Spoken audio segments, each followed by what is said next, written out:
Testing 1, 2. All right, good evening. My name is Hunter, and this is content review for Gen Chem students. The week 3 topic is buffers, part of our acid and base equilibrium chapter.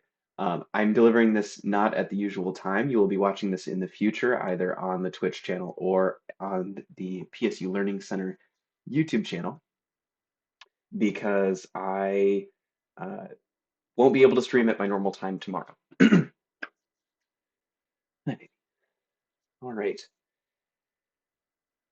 So buffers are a really important topic. This is basically taking advantage of the properties of conjugate acids and bases and conjugate acid base pairs and limiting the impacts of adding acid or bases into solutions. This has really, really tremendous physiological implications if you're on a medical track. The carbonic acid pathway is acid buffer is really important for maintaining physiologic pH and so on. Excuse me.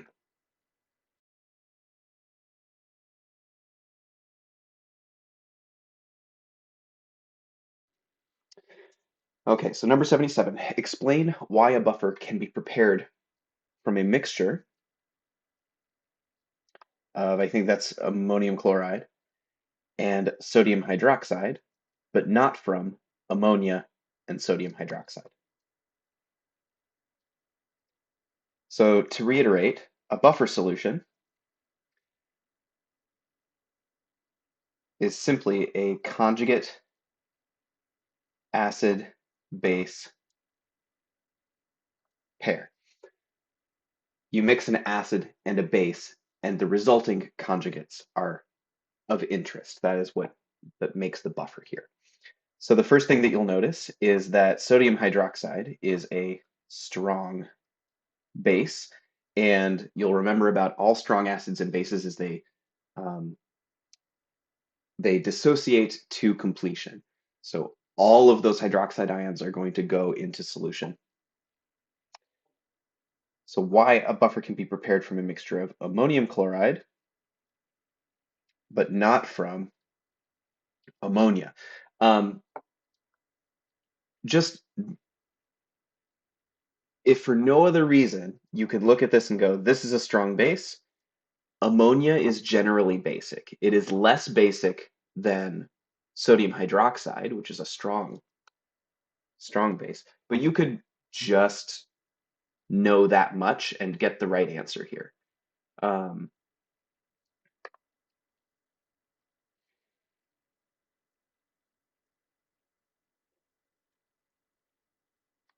Ammonia is a weak base.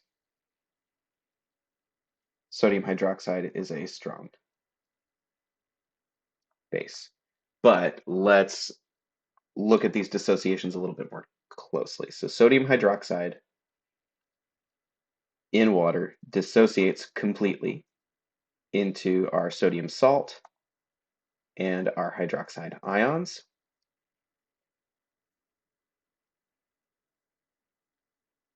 Ammonium chloride will likewise dissociate in water into ammonium with its extra proton on there and chloride salt, which we're actually not at all worried about. We don't care about this one.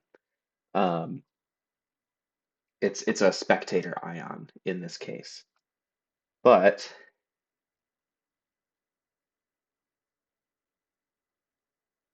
these hydroxides in solution will want to pair up with the ammoniums in solution, or excuse me, that's not it exactly. The extra electrons on these hydroxides will want to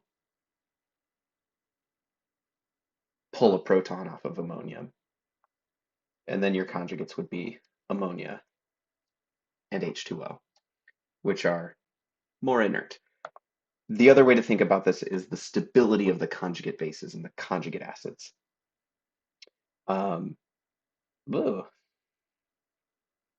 so as these dissociate, ammonium's pretty stable in its ionic form. Chloride, of course, is super stable. Hydroxide's fairly stable. By contrast, if we tried to make ammonia behave as an acid and kick off one of its protons, the conjugate NH2 with a negative charge would be super duper unstable. And in a theoretical sense, this probably exists for like nanoseconds, but we're not really worried about that. Ammonia is not really going to behave as an acid in this context. Explain why the pH does not change significantly when a small amount of an acid or a base is added to a solution that contains equal amounts of the base ammonia and a salt of its conjugate acid, ammonium chloride. This is kind of going back to what we were just talking about. So if we have ammonia in equilibrium with NH4, again, we're not really worried about the chloride that's spectating here. If we add a very small amount of hydroxide in solution, those are going to want to pair up with one of the protons on the ammonium, and your byproducts will be H2O and ammonia, which is going to shift your reaction to the left. Or you can add a source of protons, an acid, and those are going to pair up with the ammonia to form additional ammonium and push the reaction to the right.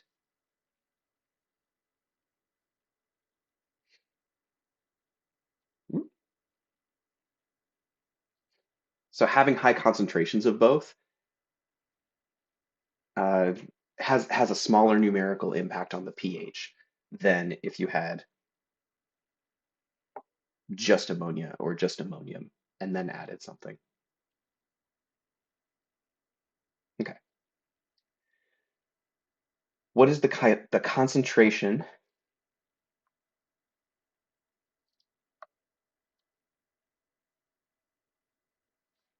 Sorry, one second.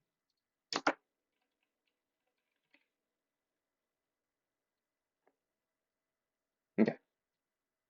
What is the concentration of hydronium in a solution of 0.075 molar hydrogen what is this? Nitrous acid.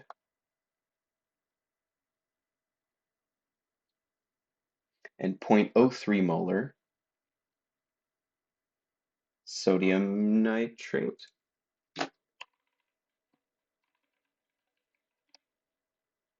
Sodium nitrite.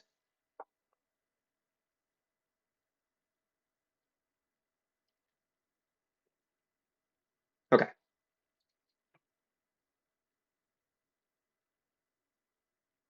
And we're given an acid dissociation constant. So to solve this, they've very kindly given us the reaction already. Um, all of our stoichiometric coefficients are 1-to-1, so we don't have to worry about that. We're going back to Rice tables. So reaction initial concentrations we were given. We've got 0.075 molar and 0.03 molar. Our changes are going to be proportional to each other. And we had 0 here. So plus x, and our equilibrium concentration then is going to be initial plus the change. And conveniently, what they are asking for is the concentration of hydronium, which happens to be x. So if we solve for x, we're going to get the answer. Now, we're not going to make an x is small assumption for this one, which means we have a little bit more math to do. So to solve for x, we're going to take our equilibrium constant, which you'll remember is products over reactants. We're given a Ka value is 4.5 times 10 to the negative 5. Our products are x times 0.03 plus x. Our reactant is 0.075 minus x. We are not at all concerned about the concentration of water. It is plentiful. We don't need to worry about it.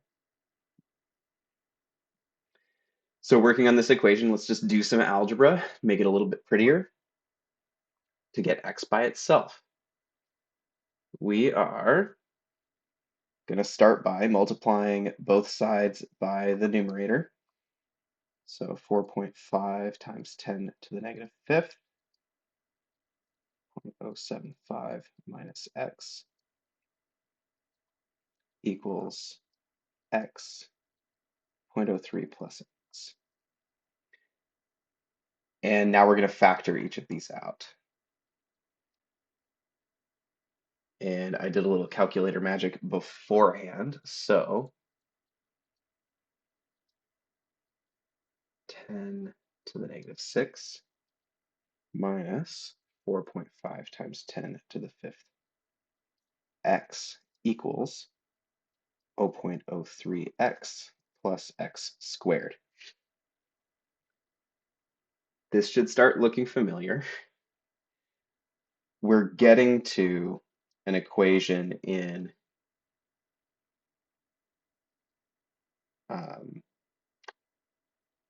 ax squared plus bx plus c equals 0 form. And this is the basis for the starting point for our quadratic equation. So we are going to have to do a quadratic equation. You can either use a website for this, or you can do what I'm really glad that I did was find somebody on YouTube with a tutorial on how to program the quadratic equation into my TI-84 Plus, and I just run it as a program, which I love. But the quadratic formula is this one. I'm sure that goes all the way.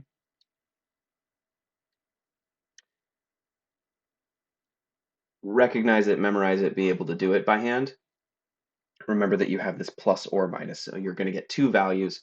One of them will make sense here and the other one won't, either because it's negative or an imaginary number or something weird. So know how to do that. You will probably need it on your exam. Okay.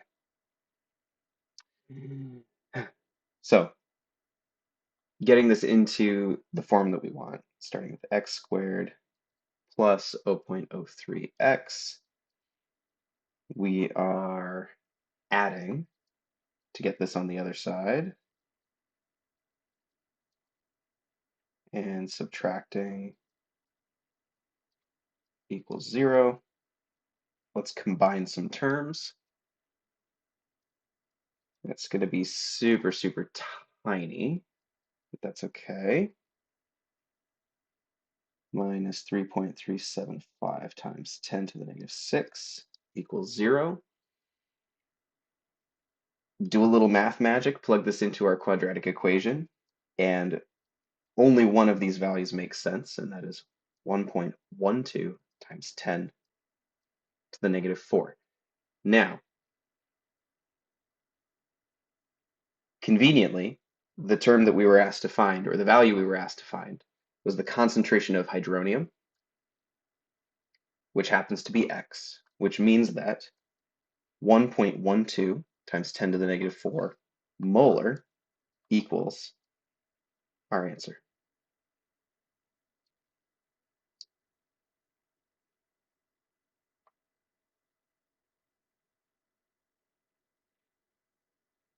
Okay. Same but different. What is the hydroxide concentration in a solution of 1.25 molar ammonia and 0.78 molar ammonium nitrate? So things to recognize with this, ammonium nitrate is a strong base. We're given a Kb value. And when we're given a Kb value, we have to do a little math to get to, actually, uh, do we need to, you know what? No, we don't.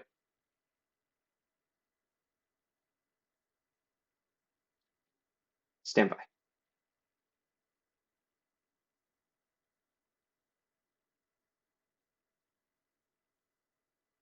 Maybe we don't. I'm suspicious.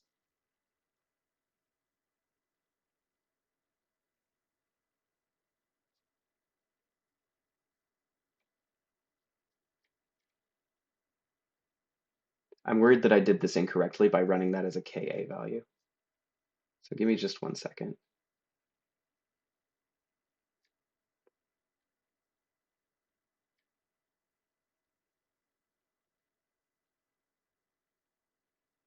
Yeah, sit tight 1 second.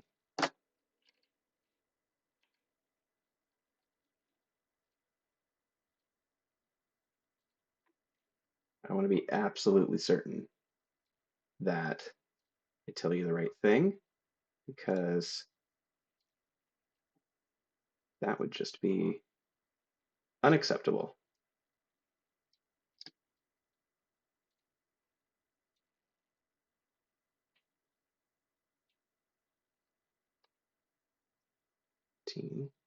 This is question 83.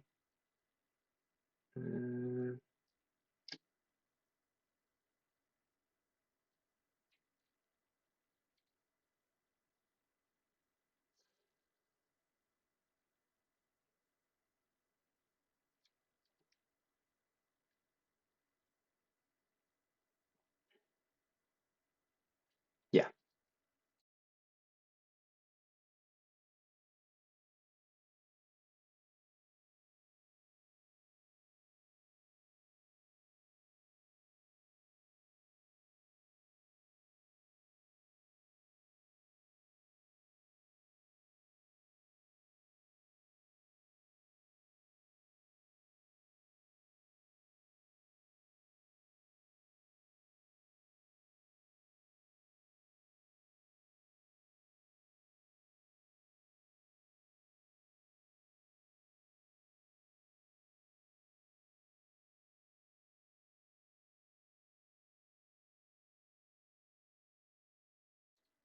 Okay, I'm totally overthinking it. This is fine.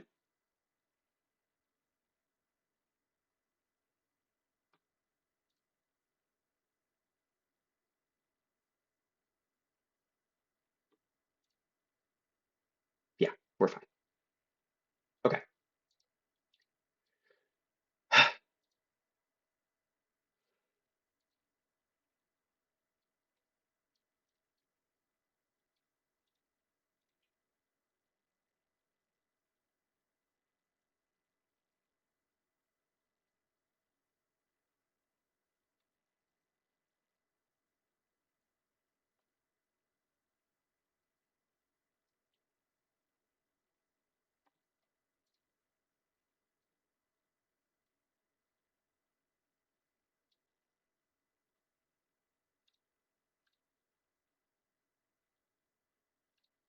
Okay.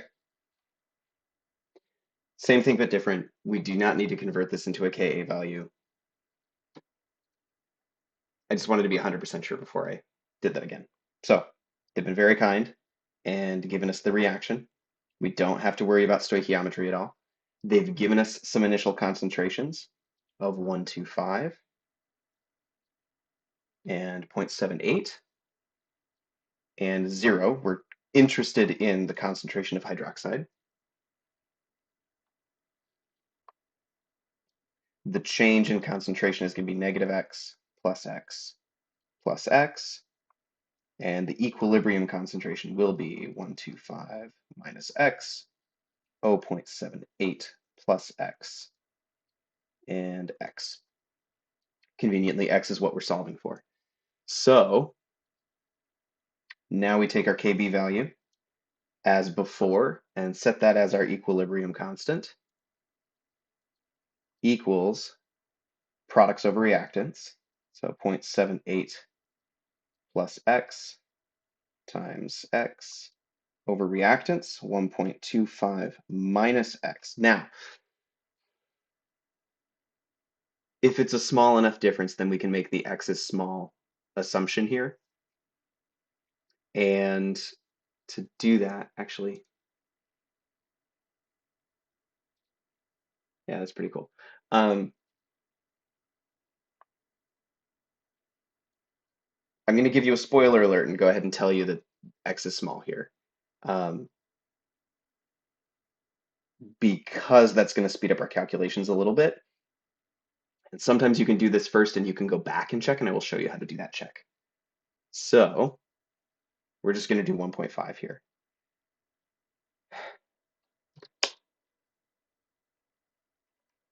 I did not use the x is small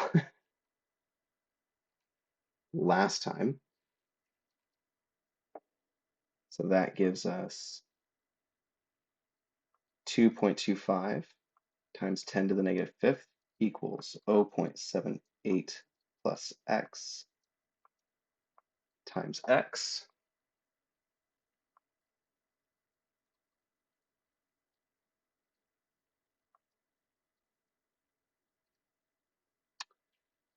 Gives us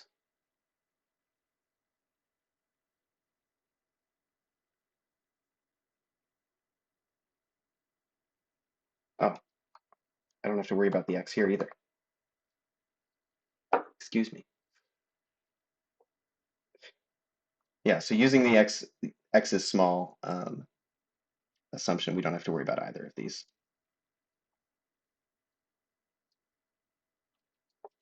Excuse me.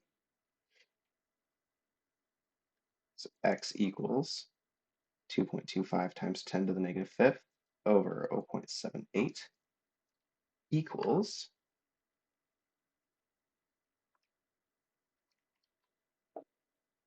2.88 times 10 to the negative fifth. Now, that should be x, which should be our concentration of hydroxide. To check if this is okay, we're going to take our x, sorry. So basically 2.9 times 10 to the negative fifth. And we're going to divide it by, our initial concentration times 100 because we're going for a percentage. Yeah. So divide by 1.25 times 100 equals 0.02307, etc. This is less than 5%, so we should be good. X is small. Okay. Yeah, I feel good about that. Glad I caught that.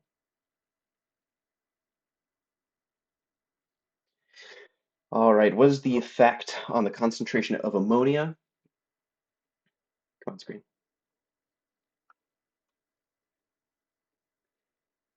What is the effect on the concentration of ammonia, hydroxide ion, and ammonium ion when the following are added to a basic buffer solution of equal concentrations of ammonia and ammonium nitrate? So let's do a balanced equation first really quick. So we have ammonia, aqueous, in water, is in equilibrium with ammonium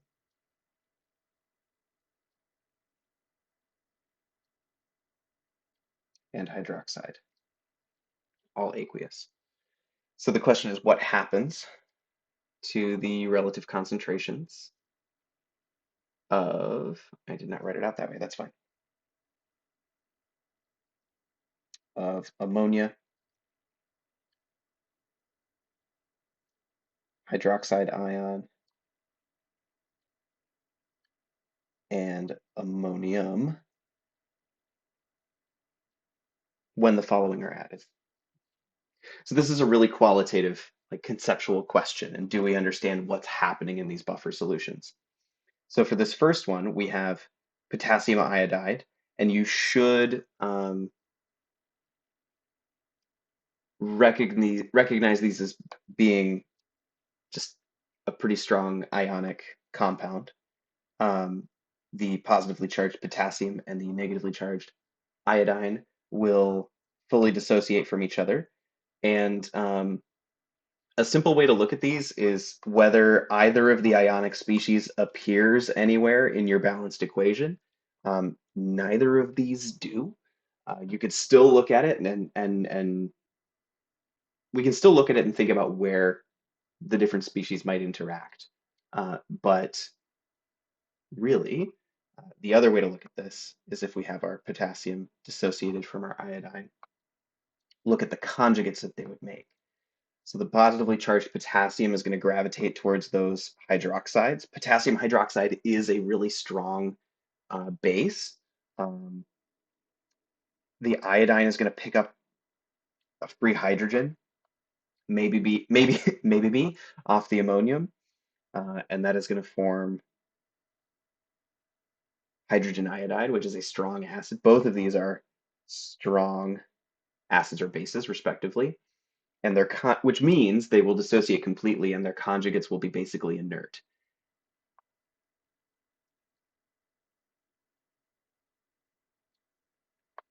And the fact that they will fully dissociate to form inert conjugates means that this is going to have no effect on the concentrations of ammonia, hydroxide, or ammonium.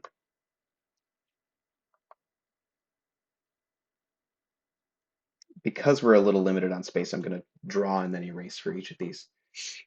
Okay, so for the next one, we have ammonia. We're going to add one of our species to this. And all you need to think about here is Le Chatelier's principle, which is if you change the relative concentration of one, the rest of the other species will change their concentrations to achieve equilibrium. And so this is going to push the reaction to the right.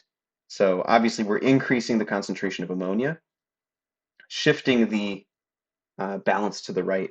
We'll also have a corresponding increase in hydroxide and in ammonium for B.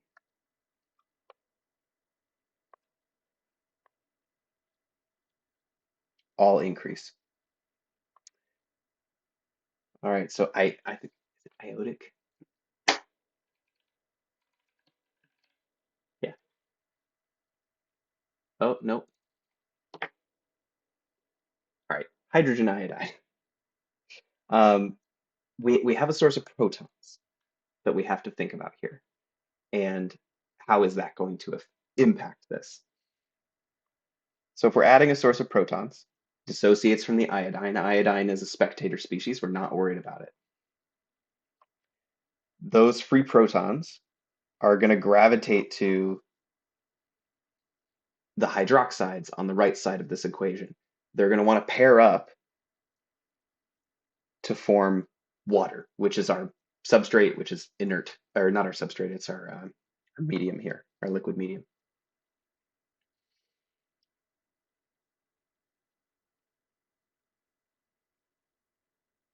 So basically, we're adding hydrogens, which are hungry for hydroxides, together form water, and we'll get a net decrease. Oh, that's why I wrote them over here. We get a net decrease in our hydroxides, and then a shift rightward to compensate for those, for that loss of hydroxides. So we'll get an increase in ammonium and a decrease in ammonia, right? We're pulling from the left to restore the imbalance that we created by losing those hydroxides on the right.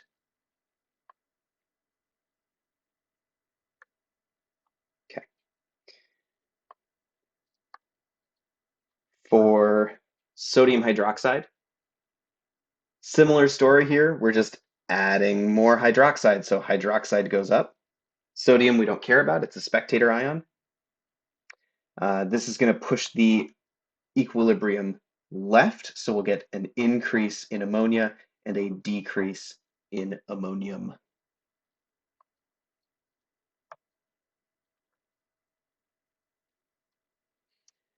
And finally, ammonium chloride. Chloride we don't care about. It's a spectator ion.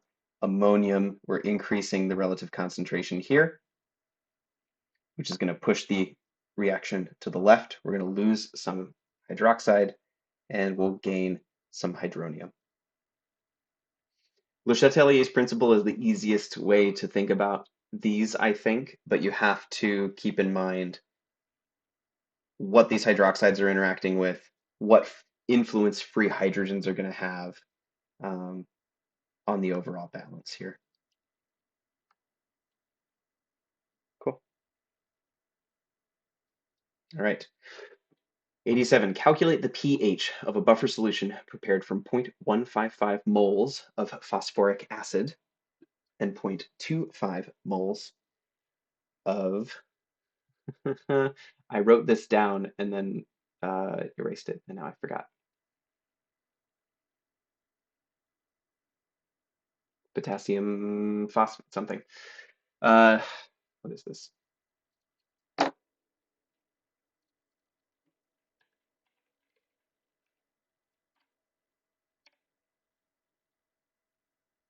Potassium salt and inorganic phosphate. Dihydrogen phosphate. Cool.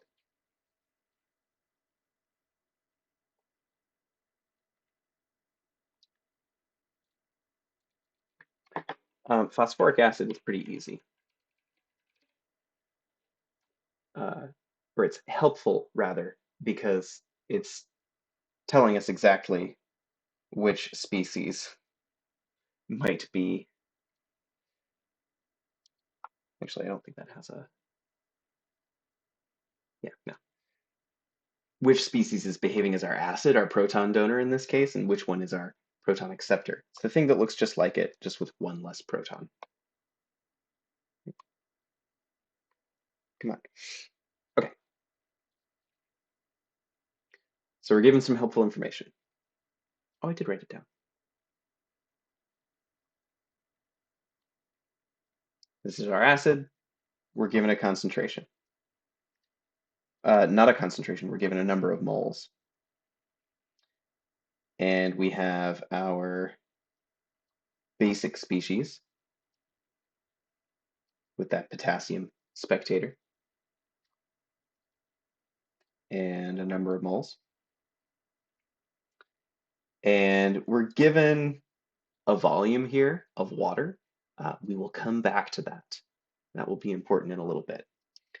We're asked to calculate the pH. And probably the best way to solve this is to just know this Henderson-Hasselbalch equation. Know this equation. Love this equation. It's everywhere.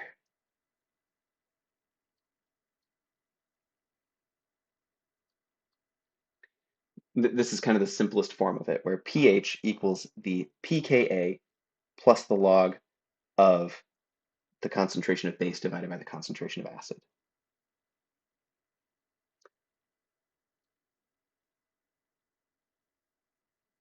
Since this is in your textbook, you can look up the Ka value, and to get to pKa, remember it's just the negative log times the Ka. And that Ka value for phosphoric acid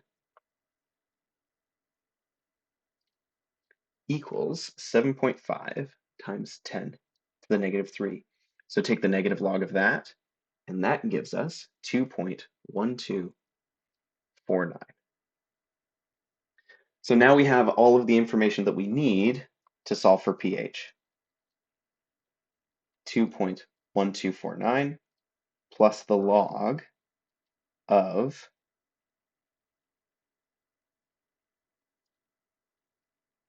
0.155, let's make sure that is legible, divided by 0.25. You can knock this out in one step on your calculator or break it into its parts. Make sure you get your order of operations right. But your pH should be 2.333, which is very, very acidic. Please do not put your hand in this.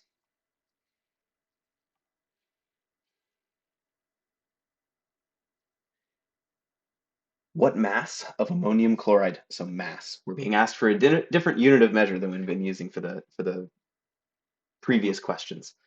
What mass of ammonium chloride must be added to 0.75 liters of a 0.1 molar solution of ammonia to give a buffer solution with a pH of 9.26. So that's handy. And as a hint, assume a negligible change in volume as the solid is added. That's very, very helpful. We don't have to worry about this relationship, which will be handy later. Okay, so step one, we're going to want this Henderson-Hasselbalch equation again. Concentration of base over acid. We are given molar solutions, and I don't think we have to do any math there. We do not. But ammonium chloride is our acid. So in this equation here, what we're solving for, I want to highlight that a little bit differently. What we're solving for is the denominator in this Henderson-Hasselbalch equation. So let's write down what we know. Ammonia is our base. We have 0.1 molar. Ammonium chloride is our acid, and that's what we're solving for. We don't know the pKa yet, so we're going to have to solve for it. And looking this up, was not able to find a Ka value, but I was able to find a Kb value. You will remember that Kw, which is 10 to the negative, 10 to the negative 14, equals Ka times Kb, which means we can solve for Ka by simply dividing Kw by Kb. So we have 10 to the negative 14 divided by, this was 1.8 times 10 to the negative fifth, equals 5.56 times 10 to the negative 10 is, not quite there yet, is our Ka value. So it equals negative log times 5.56 times 10 to the negative 10. And the negative log of that gives us 9.255. So going back here, we're given our pH. We're given our pH. Our pH was 9.26. So we have 9.26 equals 9.255 plus the log of base was 0.1 over x. And now we solve. So subtract 9.255 from both sides, gives us 0.005 equals log of 0.1 over x. This was a cool trick that I wish I could remember. In order to find, um, or rather to multiply by the log to get rid of it, uh, you basically take 10 to the power of this number, and 10 to log gets rid of it. So to restate that, 10 to the power of 0.005 equals 0.1 over x. That gives us 1.012 equals 0.1 over x. X equals 0.1 divided by 1.012 equals 0.0988. We're not done yet. X is the concentration of acid. This is molar. So we have a concentration now. Now we get to figure out how much ammonium that actually is. So we can rewrite this as 0.0988. Well, actually, let's pull down our volume.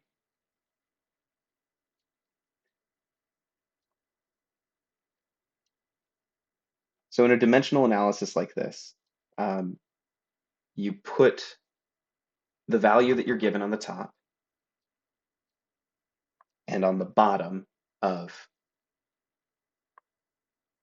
the multiplication here. Moles per liter is molar, right? And we had 0.0988 moles per liter of ammonium. Come on. And that's going to give us the number of moles of ammonium that we have. We can also, in one step, go from moles to grams. It's important that we do ammonium chloride here because it matters. Because we're adding ammonium chloride solids per mole. So in your dimensional analysis, liters cancel out, moles cancel out. You'll be left with grams of ammonium chloride. The molar mass of ammonium chloride is 53.492. And this is one of those values that you can either look up or look at your periodic table and add those together. Equals